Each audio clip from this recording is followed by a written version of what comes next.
Hello and welcome to zoology Pathshala. आज की इस वीडियो में हम बात करेंगे बायोटेक्नोलॉजी एंड इट्स एप्लीकेशन के बारे में। बायोटेक्नोलॉजी क्या होती है? Biotechnology deals with the industrial scale production of biopharmaceuticals and biologicals using genetically modified organism, micro fungi, plants and animals.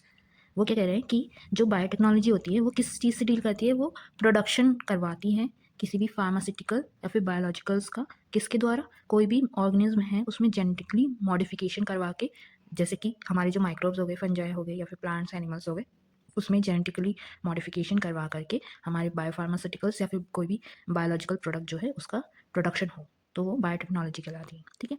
Its application includes therapeutics, diagnostics, genetically modified crops for agriculture, processed food, bioremediation, waste treatment and energy production। अगर हम इसकी application देखें, biotechnology कहाँ कहाँ apply की जा रही है, ठीक है, क्या हो रहा है, अप्लाई करी जा रही है। तो सबसे पहला है हमारा थेरापेटिक्स। ठीक है, जो भी हमारे मेडिसिन वगैरह का फील्ड हो गया, जो बनाए जा रहे हैं हमारे ड्रग्स वगैरह। ठीक है। दूसरा है हमारा डायग्नोस्टिक। डायग्नोस्टिक में क्या होगा कि कोई भी डिसीज़ है उसका डायग्नोस कैसे हो रहा है, उसमें हमारी बायोटेक्नोलॉजी अप्लाई होगी। और तीसरा है हमारा genetically modified crops. Genetically modified crops मतलब कि जिसमें कुछ ना कुछ हमने क्रॉप्स के प्रोडक्शन को बेहतर करने के लिए कुछ भी मॉडिफिकेशंस करी हों। ठीक है। या फिर हमारा प्रोसेस्ड फूड जो भी हम खाते हैं, पैकेट फूड वगैरह। ठीक है। बायोरेमिडेशन हो गया, वेस्ट ट्रीटमेंट हो गया और एनर्जी प्रोडक्शन हो गया। ये सारी चीज़ें जो हैं इसमें जो है हमारी बायोटेक्नोलॉजी अप्लाई होती है। अगर हम की रिसर्च एरिया देखें, बायोटेक्नोलॉजी में कौन कौन से की रिसर्च एरियाज़ हैं इस समय, तो इम्प्रूव्ड कैटलिस्ट। इसमें क्या है कि एनहेंसिंग माइक्रो ऑर्गेनिज्म और enzyme to serve as efficient catalyst. जो माइक्रो ऑर्गेनिज्म हैं और जो भी एंजाइम्स हैं उसको एनहेंस कैसे करें कि वो जो कैटलिस्ट वर्क करें, मतलब कि किसी रिएक्शन को, किसी फंक्शनिंग को तेज़ करने का जो काम है वो और अच्छे से एफिशिएंट वे में कर पाए। ठीक है। ऑप्टिमाइजिंग कंडीशंस क्या हो गई कि engineering ideal conditions for catalyst to function. ऐसी कंडीशंस क्रिएट करना, ऐसी कंडीशंस बनाना उन कैटलिस्ट के लिए जिससे वो अच्छा फंक्शन कर पाए। ठीक है। उनकी फंक्शनिंग क्या हो, बेटर हो जाए। ठीक है। Downstream processing, purification of protein and organic compounds for industrial use. जो प्रोटीन्स हैं या जो भी ऑर्गेनिक कंपाउंड्स हैं उनका प्यूरिफिकेशन का वर्क करने के लिए भी हमारी बायोटेक्नोलॉजी यूज़ हो रही है। ठीक है। जिससे कि वो चीज़ हमारी इंडस्ट्रियल यूज़ में आ सके। ठीक है। अब देख लेते हैं biotechnology application in agriculture. Agriculture की बात करेंगे तो increase food production, 3 major approaches are consider. जो फूड प्रोडक्शन है उसको इंक्रीज करने के लिए 3 मेजर अप्रोचेस जो है वो लिए जाते हैं। ठीक है। Agrochemical based agriculture. Agrochemical based agriculture में क्या होगा, हमारे फर्टिलाइजर्स और पेस्टिसाइड्स का यूज़ होगा। ठीक है। फर्टिलाइजर्स और पेस्टिसाइड्स का यूज़ होगा। ठीक है।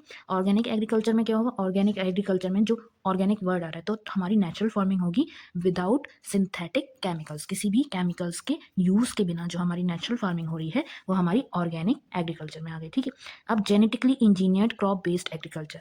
जेनेटिकली इंजीनियर्ड मतलब कि हमने उन क्रॉप्स में कुछ ना कुछ एनहेंसमेंट करी है, एडवांसमेंट करी है, जिससे कि उनकी जो मतलब प्रोडक्शन हो वो अच्छे से हो और उनकी जो ट्रेड्स हैं वो अच्छे से आए। ठीक है। GM crops with enhanced traits. ठीक है। जेनेटिकली मॉडिफाइड क्रॉप्स हो गया जीएम क्रॉप्स। ठीक है। अब ग्रीन रिवॉल्यूशन और उसकी लिमिटेशंस देख लेते हैं। ग्रीन रिवॉल्यूशन क्या था? The green revolution tripled food supply but was insufficient to meet growing demands. जो ग्रीन रिवॉल्यूशन था उसने फूड की सप्लाई को 3 गुना बढ़ा दिया था, लेकिन तब भी वो जो है कि जो ग्रोइंग डिमांड थी हमारे फूड की उसको मीट करने में, उसको पूरा करने में इनसफिशिएंट रहा। ठीक है। Increased yield relies on agrochemicals but they are expensive and not suitable for developing countries. जो इंक्रीज्ड ईल्ड थी, ठीक है, जो भी हमारा प्रोडक्शन कराया गया ग्रीन रिवॉल्यूशन में, वो किसके बेसिस पे कराया गया? एग्रोकेमिकल्स के बेसिस पे, मतलब कि फर्टिलाइजर्स और पेस्टिसाइड्स के उस पे। ठीक है। लेकिन ये कैसे थे? ये एक्सपेंसिव थे हमारे। ठीक है। और सुइटेबल भी नहीं थे। ठीक है। जो डेवलपिंग कंट्रीज हैं उनके लिए। ठीक है। जो अभी इतना ज़्यादा सक्षम कंट्रीज़ नहीं हैं उनको ये चीज़ें बहुत ज़्यादा एक्सपेंसिव रही उनके लिए और इतने ज़्यादा सस्टेनेबल भी नहीं थे। इतना ज़्यादा प्रोडक्शन वगैरह वो नहीं करवा पाए। ठीक है। Conventional breeding methods could not keep pace with demand, leading to the development of tissue culture. जो ब्रीडिंग मेथड्स थी, ठीक है, क्रॉप्स की, वो जो है कि जो डिमांड है उससे कदम से कदम मिला के या उसकी जितनी तेज़ी से डिमांड बढ़ रही थी उतनी तेज़ी से वो नहीं मतलब प्रोडक्शन हो पा रहा था। उसके बाद भी ब्रीडिंग मेथड्स के बाद भी, तो इस वजह से टिश्यू कल्चर का जो है डेवलपमेंट हुआ। ठीक है। अब टिश्यू कल्चर क्या है? टिश्यू कल्चर देख लेते हैं और उसकी एप्लीकेशंस देख लेते हैं। Tissue culture and its application. Totipotency, ये क्या होता है? The ability of a plant cell to regenerate into a whole plant. ये जो टोटोपोटेंसी होती है, ये क्या होती है, एक प्लांट सेल की एबिलिटी जिससे वो खुद को दोबारा से रीजनरेट कर पाए, रीग्रो कर पाए एक नए प्लांट में, ठीक है। अब माइक्रो प्रोपोगेशन क्या होता है? माइक्रो प्रोपोगेशन में क्या है? Production of genetically identical plants, somaclones using tissue culture. इसमें जो टिश्यू कल्चर है उस टेक्निक को यूज करके हम क्या करते हैं? आइडेंटिकल प्लांट्स का प्रोडक्शन करवा पाते हैं, ठीक है। जैसा प्लांट होगा उसका टिश्यू लिया तो उससे टिश्यू कल्चर की प्रैक्टिस करके, टेक्निक यूज करके हमने उसका एक क्लोन जो है, जेनेटिकली आइडेंटिकल प्लांट जो है वो प्रोड्यूस कर लिया, ठीक है। अब इसकी एप्लीकेशन कहाँ कहाँ होती हैं? Mass propagation of crops like tomato, banana and apple. जो हमारे क्रॉप्स हैं, टोमेटो है, बनाना है, एप्पल है, उनके मतलब कि मास प्रोपोगेशन मतलब प्रोडक्शन उनका बढ़ाने के लिए, ठीक है। Recovery of virus free plants from diseases once using meristem culture. जो डिसीज्ड प्लांट्स हैं, ठीक है, उनकी वजह से जो डिसीज फैल रही है उसमें उस वायरस को मतलब रिकवरी कराने में भी ये चीज़ जो है यूज़ होती है। किसके द्वारा? मेरिस्टम कल्चर के द्वारा जो है ये मतलब डिसीजेज जो है उनको प्लांट से निकाला जाता है या प्लांट्स को उनसे फ्री करा जाता है, ठीक है। सोमैटिक हाइब्रिडाइजेशन में क्या है? Fusion of protoplasm from different plants varieties to create hybrid plants. अब इसमें जो प्रोटोप्लास्ट है, ठीक है, दो अलग अलग प्लांट्स का प्रोटोप्लास्ट लिया जाएगा, उनको फ्यूज कराया जाएगा जिससे कि कोई हाइब्रिड प्लांट जो है वो बना पाए। जैसे कि उन्होंने एग्जाम्पल दे रखा है पोमैटो का, जो हमारा टोमेटो की ब्रीड और पोटैटो की ब्रीड को मिला करके हाइब्रिडाइज करा करके बनाए, ठीक है।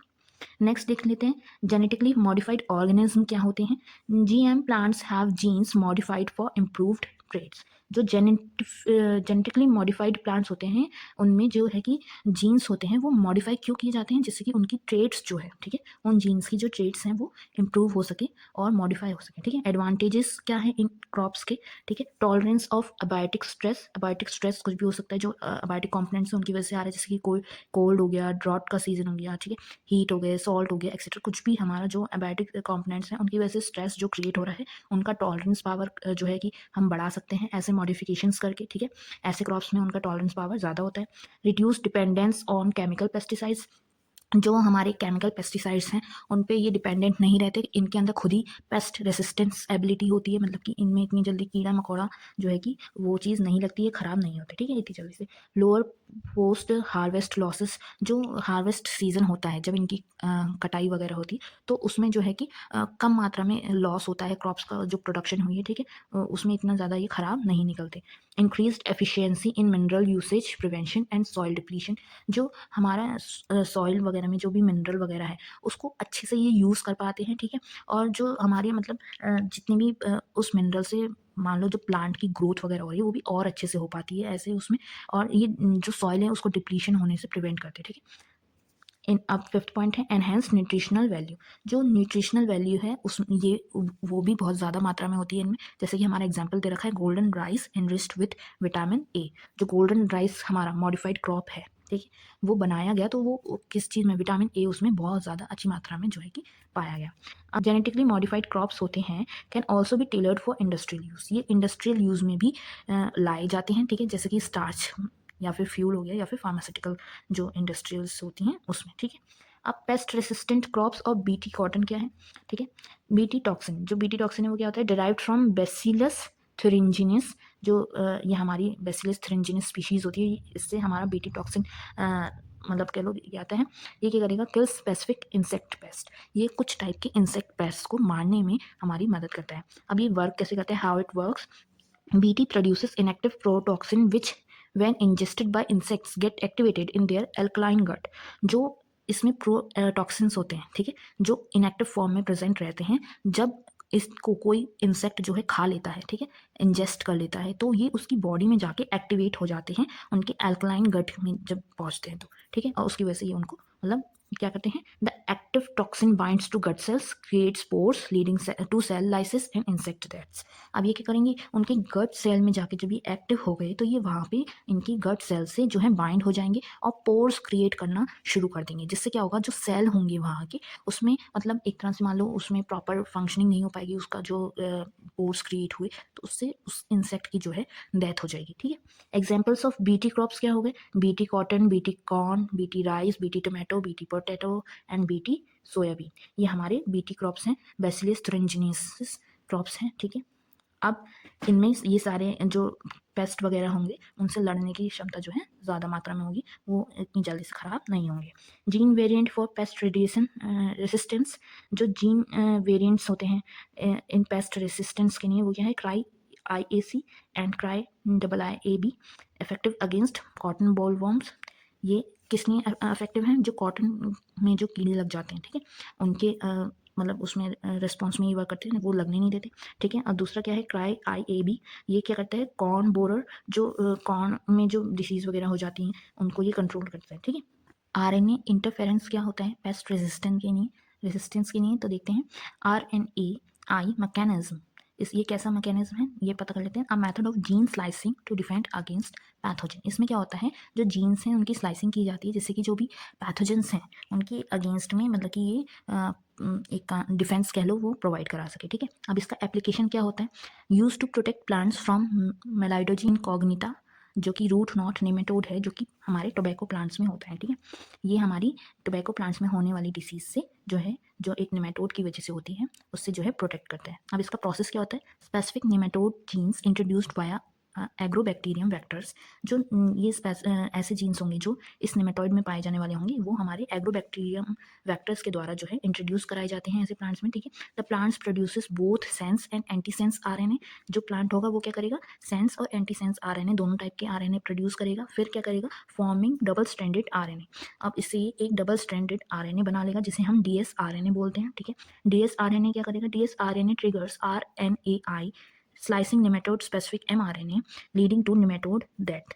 अब ये DsRNA होगा, ये RNA इंटरफेरेंस जो है हमारा ट्रिगर करेगा, स्टार्ट करवाएगा, जिससे कि जो हमारे नेमेटोड स्पेसिफिक mRNA है, ठीक है, जो कि ये डिसीज़ फैला रहे हैं, उनकी स्लाइसिंग करने में मदद करेगा, ठीक है, जिससे कि जो नेमेटोड हमारी उस प्लांट में पहुंच गया है उसकी डेथ हो जाएगी, ठीक है, और ये डिसीज से प्रोटेक्शन जो है प्रोवाइड होगा। अब इसका आउटकम क्या होगा, transgenic plants become resistance to the parasite. अब अगर हम ये प्लांट उगाएं, मतलब कि ऐसे प्लांट्स का प्रोडक्शन करें जिसमें ये RNA इंटरफेरेंस प्रेजेंट रहे, तो ऐसे प्लांट्स जो हैं, जो ऐसे नेमेटोइड्स वगैरह होते हैं, ऐसे पैरासाइट्स होते हैं, इनसे मतलब कि इनकी होने वाली डिसीज से, इनसे होने वाली डैमेज से जो है रेसिस्टेंस जो है इनका ज़्यादा हो जाता है, ठीक है। अगर हम आज के टॉपिक का कंक्लूजन देखें तो क्या है, biotechnology provides sustainable solution for agriculture, offering enhanced crop yields, paste resistance and improved nutritional content through genetic engineering and advance biotechnological methods, food security can be strengthened while minimizing environmental impacts। वो क्या कह रहे हैं कि biotechnology जो है वो हमारे एग्रीकल्चर के लिए, या फिर जो भी हमारी क्रॉप्स वगैरह उगाई जा रही हैं उसको एनहेंस करने के लिए, उसकी ईल्ड को एनहेंस करने के लिए, या फिर पेस्ट रेजिस्टेंस को क्रिएट करने के लिए प्लांट्स में, क्रॉप्स में, या फिर जो भी उनका न्यूट्रिशनल कंटेंट है उसको इम्प्रूव करने के लिए सॉल्यूशंस जो हैं या सजेशंस जो हैं, टेक्निक्स जो है वो प्रोवाइड करती हैं, ठीक है। उसको हम अप्लाई करके, बायोटेक्नोलॉजी को अप्लाई करके हम इन सब चीज़ों को बढ़ा सकते हैं, अच्छा कर सकते हैं, ठीक है। अब ये जो जेनेटिक इंजीनियरिंग है या फिर बायोटेक्नोलॉजिकल मेथड्स जो हैं, इससे जो है हमारी फूड सिक्योरिटी जो है वो स्ट्रेंथन हो जाएगी, अच्छी हो जाएगी, ठीक है। और जो हमारा एनवायरमेंटल इम्पैक्ट जो पड़ता है हमारा इन क्रॉप्स वगैरह पे, वो भी जो है कम हो जाएगा, ठीक है। तो ये था हमारा आज का टॉपिक, बायोटेक्नोलॉजी। अगर आपको इस टॉपिक के नोट्स चाहिए, PDF चाहिए, तो आप मुझे कमेंट करके बता सकते हैं, मैं आपको ये PDF प्रोवाइड करा दूंगी, या फिर कोई भी और टॉपिक पे आपको नोट्स चाहिए तो आप मुझे कमेंट कर सकते हैं, मैं उस पर वीडियो अपलोड ज़रूर करूँगी। तब तक के लिए thank you. Please like, share and subscribe my channel. Bye bye.